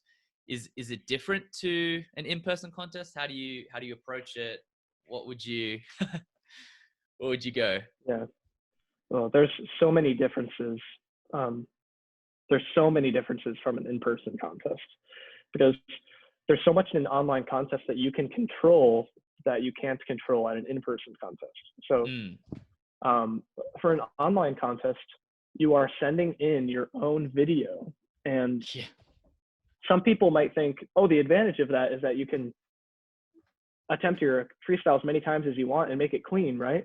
Yeah. Well, yes, but I think a bigger part of that is that you get to send in your own production. Like, you get to send, like, the stage is yours. They're not telling you what stage you have to be on. They're not telling you what kind of lighting you have to use. They're not like, you can make the presentation as nice as you want. Yeah, so my approach, I think the best thing to do is to read the rules and know the judges, know the trends. So scales, for example, they have, I think, 4 people, like 4 dudes who do most of the clicking, like Colin, Bergie, Remy, and Mark. I think they're like the guys who usually do the clicking. Yeah. And when you have 4 people every single time doing the clicking, you can kind of learn about like what kind of tricks they like and what kind of tricks they click really high. But I think over time those guys have gotten really, really good and really balanced at click. Because like, I mean, with the scales contest, it's so transparent. Like, you can see literally where they click and where they don't, what they count as a negative. And I think no other contest has that level of transparency. Like, there are probably I mean, look, I don't want to start any hate, don't want to start anything, but there are probably on like in-person contests where there are some pretty incompetent judges, and those are the official scores because no one can see what the clicks are, right? Yeah. And something that's true with every sport, every game, is that games are more fun when you keep score. Yeah. 100%. So exactly. like if basketball, like if you watched like the NBA, there's a lot, the ball is going through that hoop a billion times throughout the day. And let's pretend they just didn't keep score. It wouldn't be as fun to watch. Yeah, you wouldn't know like let's pretend that's one of the flaws with like boxing, for example. I think there will be a boxing tournament and they'll do unanimous decision at the very end, and you don't see any of the decision making. And I mean, there is a place for that, but I guess it's keeping score always makes it more fun to watch for the audience, always. So I think it's something that I wish yo-yo contests found a way to implement more, but it's just really difficult to have a judge's name associated. Like, you could keep it anonymous, but honestly, I know the clicking habits. Like, I know the habits of a lot of the scales judges, and I usually know who's clicking what. Usually, not always, but there's a judge or two where like, yeah, this judge probably clicked that. And like, for example, like a point of advice is that scales judges really like really big risky tricks. You know, like if you do like at a real life contest, it might not be worth it for you to do like crazy bangers, but in scales it could work out because you could get that perfect run on video and big crazy bangers. You can film it as many times as you want, and those score super well. Like the scales judges aren't afraid to give a +3 or a +4 if they see like something really risky. And that's something that I think some judges in real life contests, they're a little bit too robotic, and they're like, am I going to click it 1 click or 2 clicks? And they don't consider how risky a trick can be. They're afraid to give +3 or a +4. That's not all contests. I think worlds finals is such a great, it's such a fantastic palette of judges. Like it's great. Like it's the best. I really do think the world's finalist judges do a fantastic job because they have so many judges who are from different backgrounds and different angles and different approaches, and they I don't think they're afraid to give multi-clicks, but I think, yeah, I guess if I were to give advice for online contests, just read the rules, understand how it's different from in person, try to understand the judges and how they click, because the way you click, odds are a little bit different than the way some of these judges do. Yeah. And in my opinion, there's some tricks that they click really high that I don't think they should, and there's tricks that I think that they don't. There's tricks that they don't click very much that the other way around. But yeah, you just if you don't take the time to understand the contest itself and understand the judges, you can't really win. I don't really think, unless you're just amazing. Like, yeah. No, so I turn, and to be honest, like it took me a long time to not just intellectually understand it, but to kind of like, because the fact of the matter is that everyone thinks that the way they click should be the right way. And no. it doesn't work like that. It does not work like that. And No. that is something that I've only learned recently, to be honest. So, there's that's why there is no one style that is the best, because it's like so many different people have so many different interpretations of the same rules. Yeah, and everybody has their biases, because every yo-yo player excels, like whether you're a beginner or you're really, really experienced.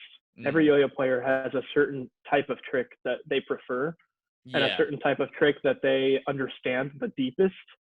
And for me, like, I understand horizontal really well, and so when I judge horizontal, I feel like, oh, my judging abilities of horizontal tricks is, but it's not necessarily true. But also, if someone's doing like a really cool tech trick, that is like I can do tech tricks, but I'm not like, I'm no Arata or Takeshi, so I can't actually I can't fairly judge them the best I can, because I don't really know it as well as they do. You don't know it. Like it's interesting because I see some like Takeshi tricks that look insane, and I'm like, oh my god, double click, and then I actually learn it, and I'm like, actually that's not as difficult as I thought it would be.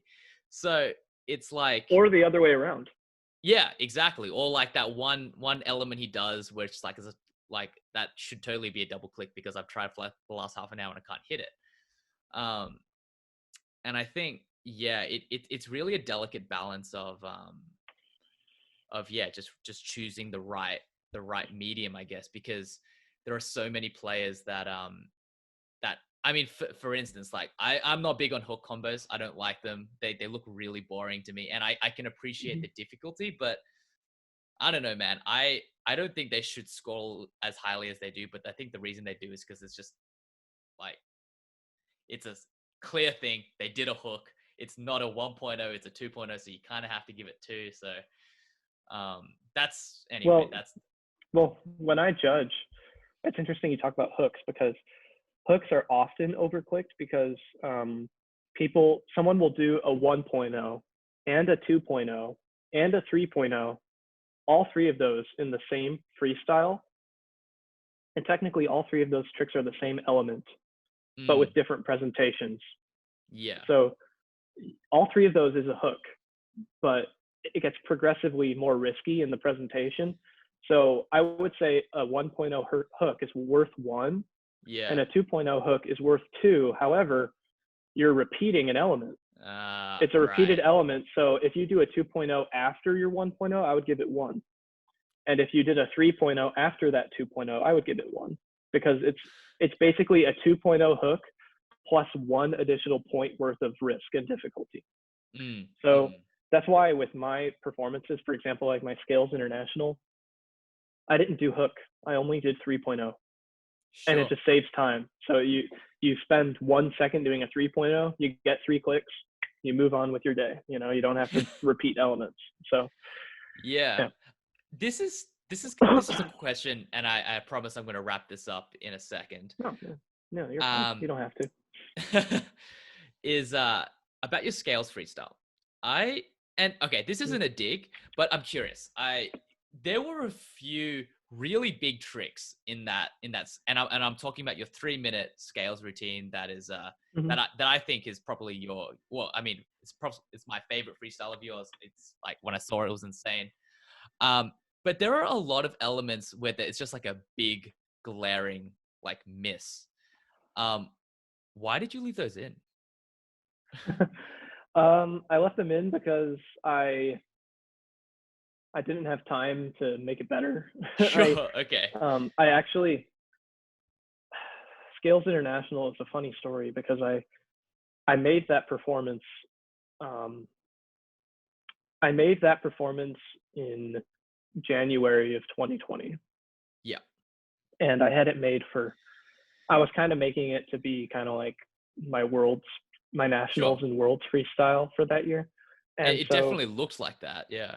yeah, and it didn't like, those contests obviously didn't happen. And when the pandemic started, I took a pretty big break. I yo-yoed for fun. I yo-yoed a lot for fun, but I didn't Yeah. practice. I didn't really like grind out my freestyle. And then when Scales International came around, I originally didn't really feel like doing it. And then I was thinking about it, and then it was actually kind of last minute for me to choose to do it. And I I I figured I might as well just treat it like a real contest and like a real life. Like I did not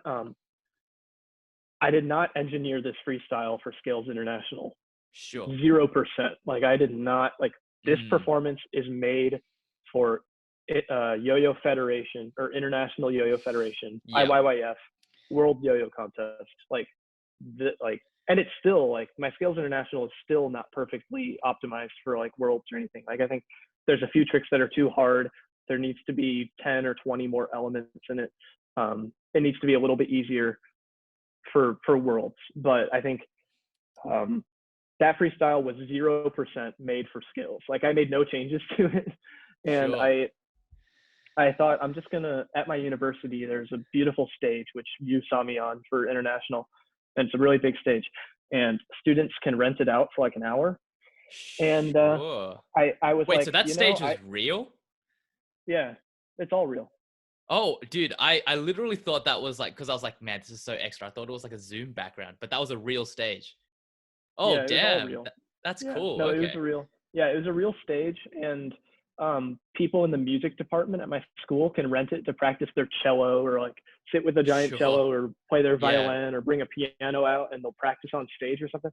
And I have a friend who's in the music department who rented the space for me and let me use it basically because I'm a marketing student, so I can't rent that. Fair enough. But I was like, hey, can I borrow the stage basically? And we got the so I only had an hour time slot to film on that stage. Oh, And man. if I didn't hit it to my liking, I would have refilmed it maybe somewhere else, like just a typical black backdrop or something. But I figured, how about I just treat it like a real life contest on an actual stage.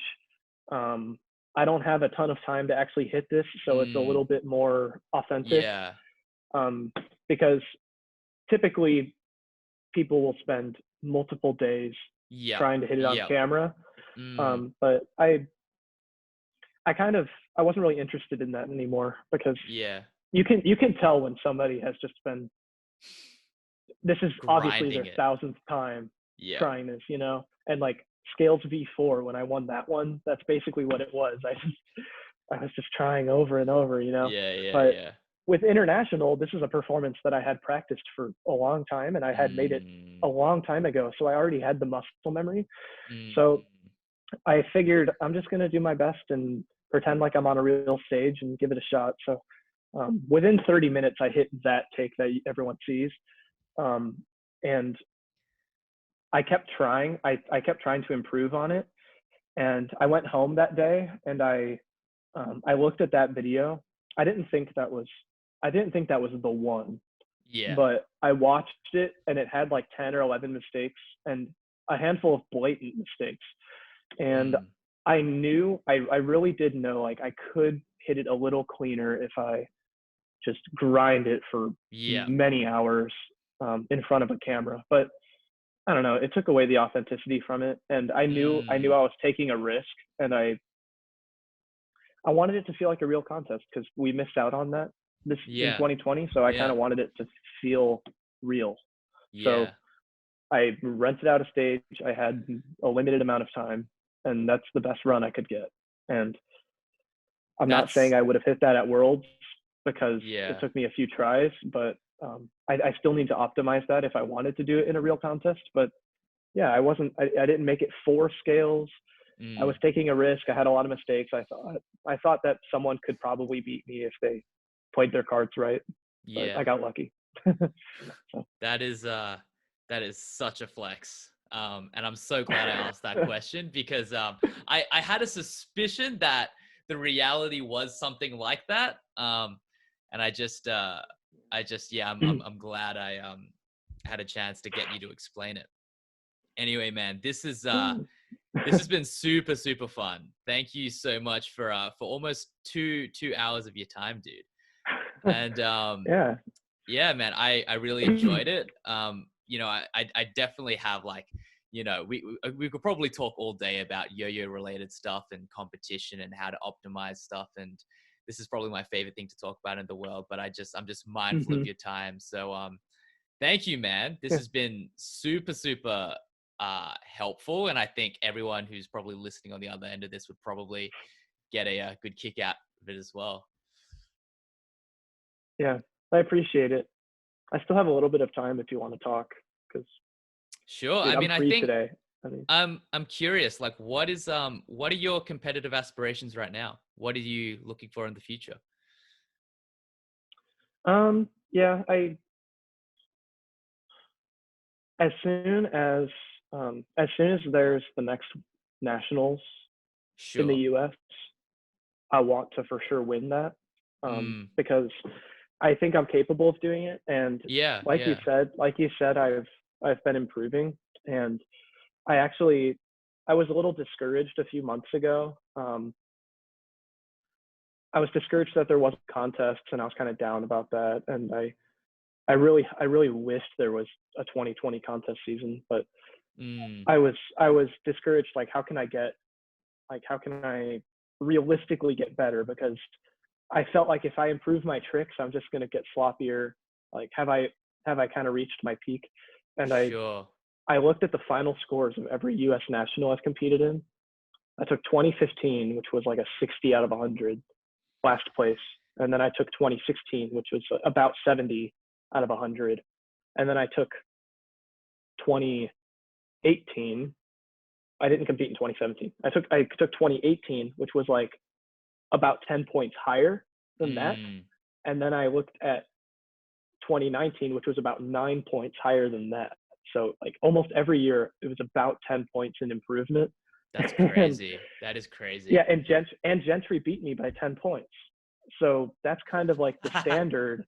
That's like the standard of where I need to be at. And Yeah. I knew I could get there. So, um, yeah, I think my aspirations is just to, when the next contest season comes around, is to win nationals and then win worlds the same year. Mm. Um, I have, I know I have what it takes. All it takes is polish and the day of the contest, don't try to win. Don't try to have no mistakes. When you're on stage, don't try to not miss. uh, Sure. Sure. Okay. like if you have a mindset of like don't miss, don't get a negative, that's just stupid. Okay. Um, don't yo-yo defensively, yo-yo offensively. So try to hit your tricks instead of trying to not miss your I tricks. like that. I like that. Yeah, Yeah, that's and a good also yeah. So I think I have what it takes to win worlds. It's just I need to I need to make a freestyle that's not too crazy, not too hard, within my realm of hitability, and yeah. polish it up. And when I'm on stage, here's my advice to everyone: when you're on stage, just try to do your best. Mm. Just do your best and be happy with where you're at, and don't be too critical on yourself. When you miss a trick, how can I recover from that and make it look nice? And Yeah. just do your best. Don't try to win. Don't try to be flawless. Mm. Just do your best. So try, when you're preparing, do everything it takes to win. Just Yeah. think about like when you're actually making it and practicing it, it's all Yep. about winning. But the day of, don't make it about winning. Just make it about doing your best. And if you do your Mm. best, you have a pretty good shot. Yeah. So, No, I think that's pretty solid advice. I mean, I think what I'll add to this is, you know, between you and me, if I was you, I'd be pretty, what is up, man? Yeah, for the viewers there, we got photo bombed. Yeah, I got a photo bomb. But yeah, man, between you and me, if I'd be pretty down as well if I was you, just because you were at such a high Mhm. level competitively, and I think, you know, it's funny. I've had a few people that it's always interesting. People always like, who do you think's gonna win worlds, or who do you think is gonna blah blah blah, and I think I was asked it. I was on someone else's kind of Insta live, and the question was like, who do you think could win worlds? And I literally said Connor Seals. And I said that because your scales freestyle was terrifying, and I mean that in like with nothing but love. Like if I saw that as like a competitor, be like, okay, it's just time to go home. And I think the second reason was because Gentry. This is something I haven't actually talked to him a lot about, but Gentry and I speak sometimes. I attended his kind of like coaching session, and he was Mhm. like, if I was to kind of predict who would win 2020, he would also say Connor Seals. So I think you're on the right track, man. I just think Aw, my I just heart. maybe he wasn't meant to he wasn't meant for me to tell you that, but I'll say that. Yeah, Gentry's um a good guy. He's a good friend of mine. But, yeah, no, he's an insanely yeah. nice guy as well. I mean, I think he gets a lot of he gets a lot of flack for a lot of stuff, but he's a super nice guy, and I Yeah. think yeah, it's just interesting to kind of see where yo-yoing is going to go, because I feel it's interesting. You'd think that within a quarantine where we're not really going out, everyone's stuck at home, that yo-yoing would be like, you'd be yo-yoing more than ever. And I've actually found the opposite. I've been yo-yoing less in quarantine. Yeah. I'm not sure why. I Oh, think it's something to do yeah. with no contests. Yeah. For me, I love yo-yo freestyles so much. And I Mm, like them more when they're live. So like watching an online freestyle takes a little bit of the luster away from me. Like mm, it's not it's not as entertaining as when I see it live and I'm like, yeah, this person had one attempt to hit this. So whenever a contest comes around, I usually get so much more motivated, so much more inspired, so much more yeah, excited, and I'm like, oh my gosh, you know. And Japan had nationals in October, yeah, and nobody else had contests, but Japan, they're like, we're gonna have a contest with no audience. It's gonna suck. Like we're only gonna have judges and like staff and photographers and stuff. yeah. But it's kind of annoying, right? But but they did it anyway. And there's one performance in that contest that is just a masterpiece, an absolute Which masterpiece. performance? I'm curious. Can you guess? Do you remember or no? Is this Japan Nationals? Yeah, Um, October. It was 2020 Japan Nationals. I remember. What was it the person who came first and won? Eh? No. Uh, Well, that was a beautiful, very well done, great freestyle, but that's not the one I'm thinking of. I'm thinking of Takumi Yasumoto, Offstring, 4A national champion. If you haven't seen this, Brandon, I've, go watch it. I've. Oh yeah. That's my homework. I'm gonna go watch that right after this call. Okay. So, dude, this freestyle has like I don't know, 7,000, 8,000 YouTube views, something Oh, like that's a that. Maybe lot. 10, That's like maybe ten all of the thousand. yo-yo No, community, except dude, for me. no. But in my opinion, that is nothing. Like this performance deserves to go viral. It is so beautifully done. It is Mm, it is probably the best 4A performance ever made, ever performed. That doesn't include Solaham. So it's like it's the best non-Solaham 4A ever done, in my opinion. damn. All It's just right. it's I've got to. amazing. It's I amazing. Dude, I I feel. watched that. Yeah. I only played 4A for like 2 months after that happened.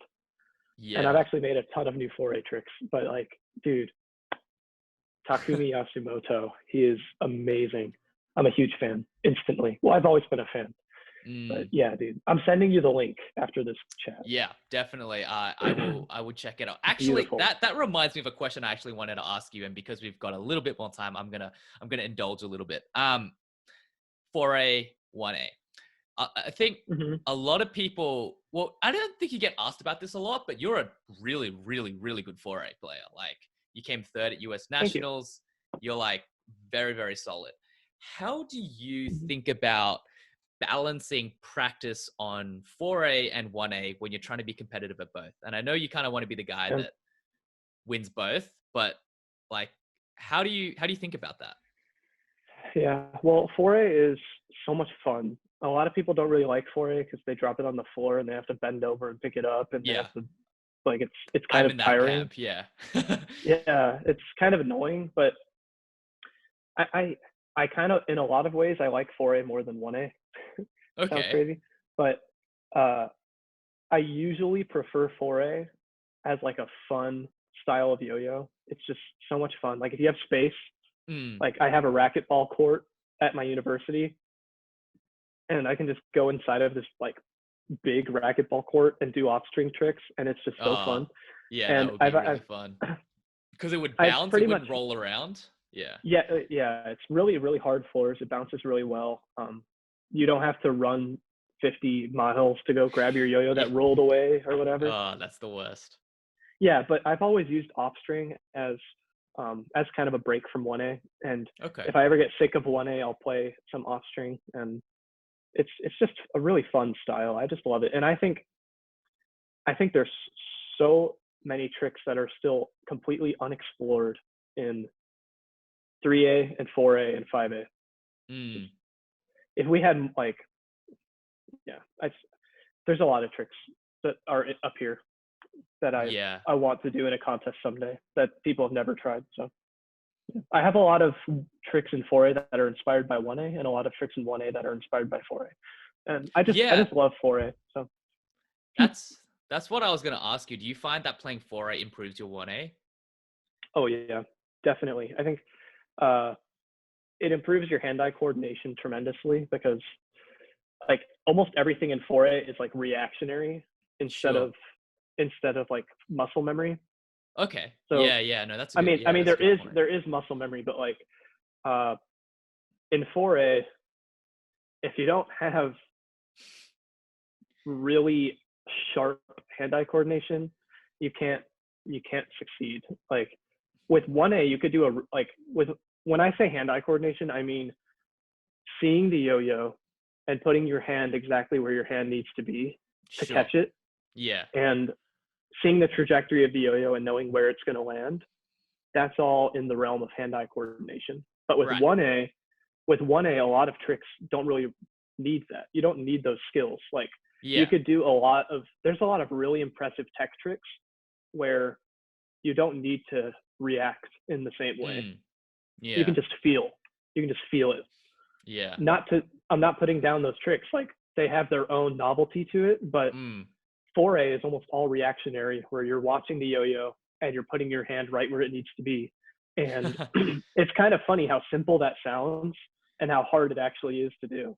No, So, you I mean, know, I think that's a good. I mean, I've like whenever I play with yo-yos. I mean, as a preface to this, I'm terrible at anything that requires hand-eye coordination. Like ball sports, I was like the last picked at like all of them. I'm like one of those. I was like a bench warmer. And something that people would always say to me is that like, well, if you're so crappy at hand-eye coordination, how can you play with yo-yos? And it's like, well, with 1A, you can kind of like back to what you were saying, you can feel it, right? There's like a tension to it, you can mm-hmm, feel it. With 4A, it's a lot more difficult. And, you know, in true mm-hmm. fashion, I am a terrible, atrocious 4A player. Like I've been disqualified, like it's been bad. So Oh, that was I think that funny at theory holds AP. up. Yeah. Yeah. Yeah. 4A is a lot of fun. I love it. I think if I ever win worlds in 1A, or if I kind of like, if I'm content with like 1A, I'll probably do 4A long term. Sure. And I really like Ray Wakura, and I like how he's like 31 or 32 years old, and he's Still like a phenomenal crushing it. 4A player. Yeah, and I that's pretty inspiring. Like Yeah, I think yo-yo competitions is a great hobby. It's not something I would ever want to do full time ever as a job ever. It would take away my passion for it. But yeah, I think competing is fun. I think if I ever get too old and frail, like if I'm just like not good enough at 1A where all these young kids are just destroying me, Yeah. 4A is a lot more approachable. The only movements you need to do are shoot the yo-yo in the air and then do a catch that looks cool. And Yeah. you don't have to be some, like, I think people, that's how Ray, like, I don't think Ray would stand a chance in 1A just because I just don't think he would. But his 4A, he can keep up. I don't think 4A requires you to be super young and fast and have really fast stimuli. Yeah. Yeah, I don't know. I'm going off topic. Yeah, no, I mean, I've always subscribed to the thesis that the reason yo-yo players stagnate over time, it's nothing to do with the body. Like it's not a well, I mean, it kind of, but it's not like boxing or like, football or something that's like incredibly stressful on the body. It doesn't, like, we don't break down. Like, I would argue that I would probably be a better player than, I mean, relatively speaking, in comparison to the pack, better than like in 2014 than I am now. But that's not because my body's breaking down. It's just because, I'm older now and I've got other commitments. I've got like a full-time job. It's, you just, it just doesn't become a priority. I've never used the argument of like my biology is slowing down, and I kind of like use that as like a core belief in saying that, like, you're never quite too old. I mean, I think probably when you approach 40s, maybe, but like until then. I think when you get old, the only thing you're really losing is a little bit of speed, I would say. Yeah. Like, yeah, I can't imagine myself at 40 years old being as fast as I am now at yo-yoing. But I think all of the fundamental skills, you'll never really lose them. Yeah. And it's like riding a bike. So yeah, it's pretty cool. I think like throughout my life, like Boomer Connor, who's like, I don't know, living life as an adult, like I'll probably be doing like yo-yo performances for kids off and on. Like, I think people will still know me as the yo-yo guy around town, and I'll do performances and I think my entire life, I'll still maintain most of my skill. It's just, I'll probably lose out on like speed. Yeah, no. Being young in general. Yeah. Epic, man. Yeah, man.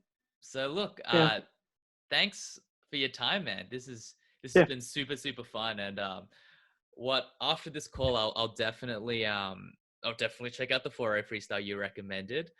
And yeah, dude, it'd be epic to kind of just, I mean, like even like off the podcast or unofficially, just to kind of have like a throw session with you where you kind of teach me some tricks. Sure. And I think that'd be really, really cool, because I think you're a player who's kind of like run parallel with me for a while, and I've never really gotten a chance to properly talk and connect, and this has been really, really fun. Yeah, dude. Yeah, it's fun. I like yo-yo conversations, so I like talking about it sometimes more than doing it. Yeah, same as well. Dude. I mean, that's what I built my channel around anyway. So yeah, dude. No, dude, that's so fun. Your podcasts are fun to listen to. So, yeah, I'm gonna send you that Takumi Yasumoto performance, and you can't just watch it only once, but you have to listen to the music, take it in, just take it in. Okay. If you already knew the song beforehand, that's a plus. But if not, no biggie. Yeah, it's, oh my gosh, it's the best ever, I think. Yeah. It's just amazing. But yeah, it was nice talking with you, dude. Awesome, man. Thank you so much. This has been super fun, dude. Yeah. So there we have it, ladies and gentlemen. That was the interview with Connor Seals. What did you guys get out of most from that? I think my biggest thing was how Connor approaches online contests and how he said that the stage is yours. And I think that probably ties into a wider conversation about trying to be a showman and trying to use everything within the rules to kind of give yourself an advantage. I think that was the main thing I got out of it, but again, it was such a wide-ranging interview that I really, really enjoyed it, and I definitely think we could have spoken more, but he had a class to go to, so maybe stay tuned. We might invite Connor back for a round 2. But that's it from me. Any comments, questions, criticisms, post them down below, and I will see you guys next time.